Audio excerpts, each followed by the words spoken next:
Hello, I'm Tony Collins and this is the Rugby Reloaded podcast. Today I thought it would be interesting to discuss the two words that devastated rugby: broken time. These two words split rugby apart in 1895 and would shape the subsequent future of rugby union. But why were they so incendiary? To find out, we have to go back to 1886, when the Rugby Football Union voted to make rugby an entirely amateur sport and outlawed all forms of payments, gifts and other rewards for playing rugby. This, they hoped, would make rugby safe from the professionalism that they believed had ruined soccer. But for rugby in the north of England, the issue of amateurism was not as simple as the leaders of the RFU believed. The attempts to impose amateurism on northern rugby in the late 1880s created an atmosphere of paranoia.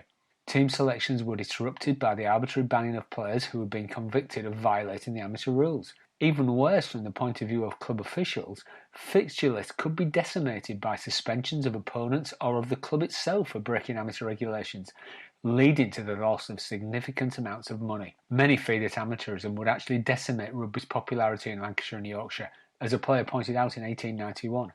To carry out amateurism to its logical conclusion would be to depopularise the game and make it the selfish possession of the silver-spooned classes. Moreover, it would deprive the pastime of its ablest and most numerous exponents, who are essentially the working men of the North, and of its most enthusiastic supporters, who are undoubtedly the wage-earning classes. By the spring of 1891, this discontent had led to a campaign to allow players to be compensated for time they had to take off work to play the game, otherwise known as broken time payments. In April of that year, Yorkshire Rugby Union Secretary James Miller of Leeds outlined the case for broken time payments. Rugby is no longer the pastime of the public schools and the leisured classes alone.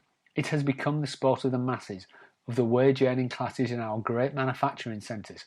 That being so, it is unreasonable to expect the same amateurism from the wage-earning classes as from the public schoolmen. It is unfair to expect working men to break time to play football without their being remunerated. Although the northern clubs felt that broken time payments might be acceptable as a compromise by the RFU leadership, because it was seen as merely compensation for wages lost from work and not open professionalism, the RFU itself was unyielding in its opposition to any types of payments to players. Writing in the 1892 Athletic News Annual, the Reverend Frank Marshall of Huddersfield, but most importantly of the RFU committee, declared that it is far preferable to have two bodies, one amateur and the other professional, than to have the methods of the Football Association imitated by the Rugby Union. Nevertheless, the supporters of broken time payments felt that they could win a majority of Rugby Union clubs to support broken time. The clubs in the north were thought to outnumber those in the south, and so, in the summer of 1893, the Yorkshire Rugby Union decided to go to that September's annual general meeting of the Rugby Football Union and put the broken time issue to the vote. They were supported in this by the Lancashire Rugby Union, which voted to support broken time payments because the game is both supported and played extensively by the working classes. To make sure of the biggest possible turnout, the Yorkshire Rugby Union chartered a train to take delegates from Yorkshire to the meeting, which was to be held as usual at the Westminster Palace Hotel in London. Tickets cost 10 shillings for a day return or 15 shillings for a 4-day return, and the train consisted of 12 coaches that stopped at 11 of the major towns in West Yorkshire. From the distant parts of Hull and Goole came the wise men of the East. From the fastnesses of Brighouse or the lesser-known regions of the Calder Valley, on they came, described the Yorkshire Evening Post journalist on the train, who also reported that the passengers had a look of determination about every man which told of his zeal in the cause of broken time.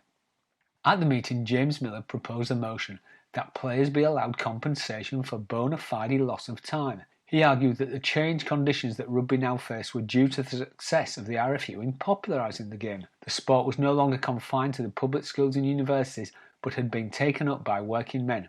But, said Miller, the RFU now did them an injustice.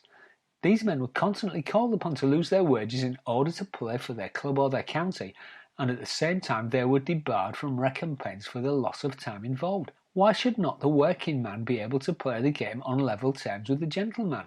He pointed to the example of Harry Bradshaw, a forward from Bramley and a worker at the New Laid Dye Works in Leeds. He had played for England against Ireland in Dublin the previous season and had lost 3 days' pay from work due to travelling to and from the match.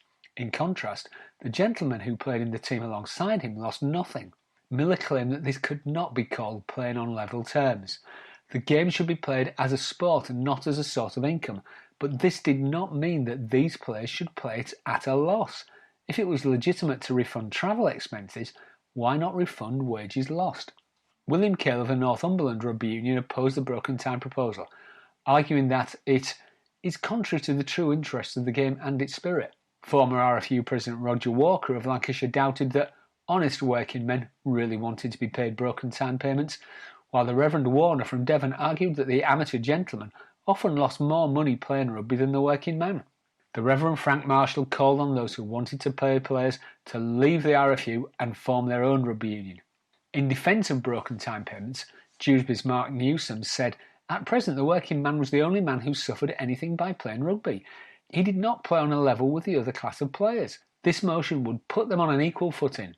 Joe Mills of Swinton explained that the working men, who chiefly composed the teams in Lancashire and Yorkshire, felt that they had a grievance and that broken time would put matters right.